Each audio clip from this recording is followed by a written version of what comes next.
Oi gente, eu sou o Zé, estou aqui mais uma vez para a gente trocar aquela ideia. Hoje um papo até um pouco mais pesado e mais sério. Estou aqui no cantinho das minhas orquídeas, algumas resgatadas da casa da minha mãe, algumas que a gente acaba comprando, né, acaba ganhando, e algumas também que a gente ganhou muito da minha querida e amada sogra. Então eu estou aqui hoje para conseguir um pouco de terra boa para a orquídea, para adubar elas. Vou aproveitar então a época, né, e conversar com vocês um pouquinho.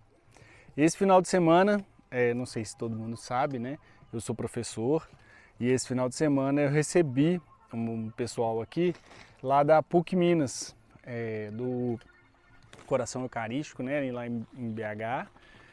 Quem não sabe também, eu sou morador aqui de Sete Lagoas, que é na região metropolitana de Belo Horizonte. Então, a gente recebeu nesse final de semana, no sábado só, né, uma turma para a gente falar e conversar um pouco mais sobre a agrofloresta e eu mostrar aqui também, e eu vou ir mostrando aos poucos para vocês, a minha agrofloresta. Então, é um dia que a gente fica aqui por conta, né? A gente gosta muito de fazer, a gente faz pelo menos 2 vezes no ano, né?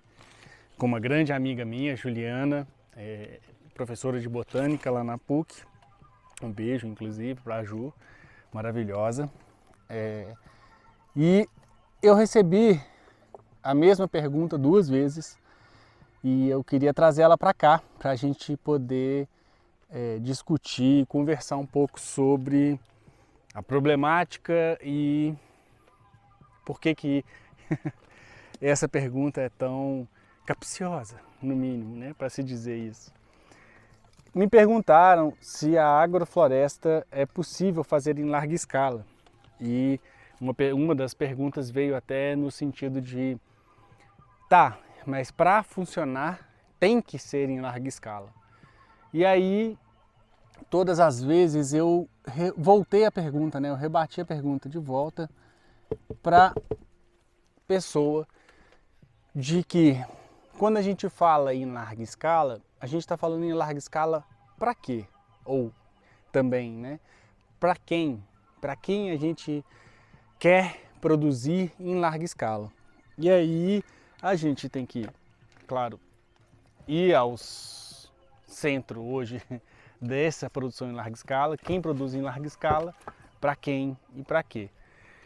E aí a gente sabe que a maior parte dos produtos, que é soja e milho, né, e carne, são produtos produzidos para fora, né, produtos que a gente chama de commodity, que são produtos que passam a ser mais do que só comida e viram números na bolsa de valores. Então começa a ter influências, né, da bolsa de valores nesse sentido, de ao ponto de algumas, né, isso eu sei que é proibido no Brasil e tal, mas acontece, que é ao ponto de, se nessa bolsa de valores o numerinho lá estiver muito baixo, para algumas empresas e para alguns fazendeiros, inclusive, é muito mais vantajoso queimar ou jogar fora o produto do que alimentar pessoas. Então,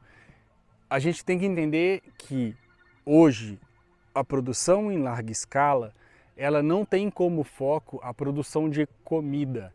A produção em larga escala hoje, ela é focada nesse tipo de produto. Um produto que não tem interesse em alimentar ninguém.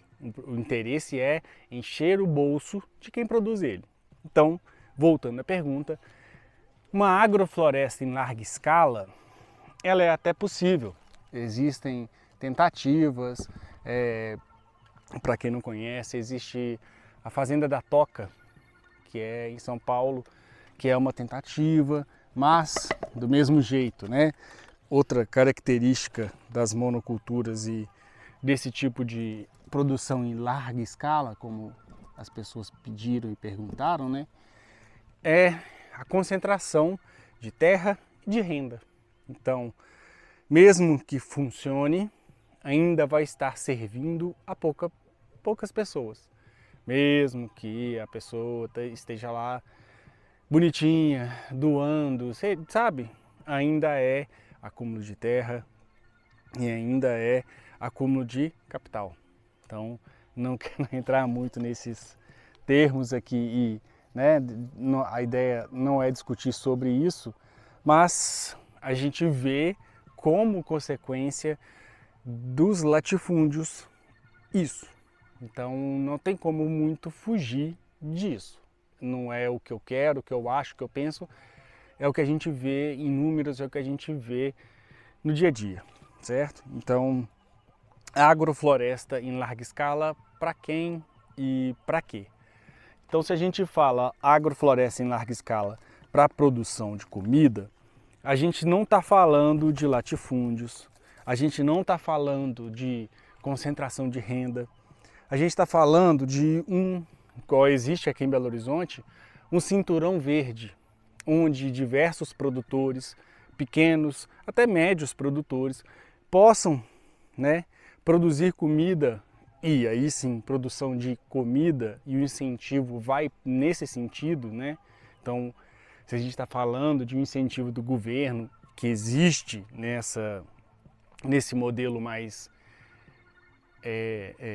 latifundiário, né? Esse modelo de concentração de renda, a gente também tem que falar de um incentivo para a produção de comida, para essas pessoas em maquinário, em subsídios, em transporte, em gasolina, em várias coisas que a gente pode pensar de fortalecer e fazer com que esse larga escala seja, na verdade, a soma de várias pessoas trabalhando que possam produzir, sim, aí sim, comida. Então, o que é a larga escala? O que é que a gente quer com essa larga escala e quem a gente vai servir com essa larga escala? Então, de novo, sim, é possível se a gente pensar em produção de comida, se a gente não for ficar pensando somente, né, na acúmulo de riquezas e por aí vai. Então, foi essa a resposta que eu dei. Aqui eu estou elaborando um pouco mais, né? Claro, depois de ter ficado pensando bastante tempo sobre a resposta, né? E para trazer aqui para vocês. Mas foi esse tipo de pensamento que eu quis trazer para eles na hora, de que a gente tem que sempre pensar nesse panorama mais amplo do que a gente quer. Então, quando o governo decide por conta própria dar 50 bilhões de dinheiro para o agronegócio latifundiário continuar produzindo commodity, isso é uma escolha, isso é uma decisão política. E a gente pedir que, né, uma área da agroecologia, a área dos pequenos produtores, a área da agricultura familiar seja mais bem vista, né, mais bem cuidada, não é pedir demais. Se tem mais de 50 bilhões para essa turma, né, dá para a gente arrumar um espacinho, mas ainda é visto, eu sei, que a única coisa que põe dinheiro no bolso do Brasil seria essa forma de produção em larga escala, devastadora. E isso eu nem cheguei a entrar, né, nessa questão com eles, de que essa produção em larga escala, ela tá também, além de, né, entuchada de dinheiro, ela tá também baseada na devastação, na destruição de ambientes naturais, na, sabe, simplificação e, claro, o uso constante de veneno, de adubos químicos, e tentar forçar a natureza o tempo inteiro ao favor deles e de favor do lucro, e só do lucro apenas. Então, quando a gente vê essas propagandas de que o agro alimenta o Brasil, é muito legal, né? Porque para eles, na hora de distribuir a grana, a agricultura familiar é muito diferente mas na hora de fazer propaganda na TV, é fácil de dizer que os agricultores familiares também são agronegócio e agro é tudo, né? Então, foi uma propaganda e é uma propaganda que está até hoje e que muita gente engole ela, né? Disso, de que são eles que alimentam o Brasil, porque acabam colocando no mesmo balaio a agricultura familiar, então não, os latifundiários não alimentam o Brasil, eles só alimentam o próprio bolso com dinheiro. E também, quando a gente fala de produção em larga escala, a gente está falando de destruição, de acúmulo de riqueza e por aí vai, certo? Então acho que é isso, não quero me prolongar muito. O que vocês acham? Escrevam aí embaixo o que vocês acham.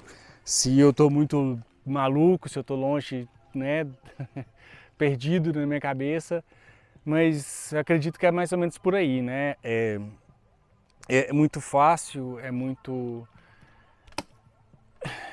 né, tranquilo para eles gastar muito dinheiro com propaganda e enganar as pessoas nesse sentido. Então, lembre-se sempre disso.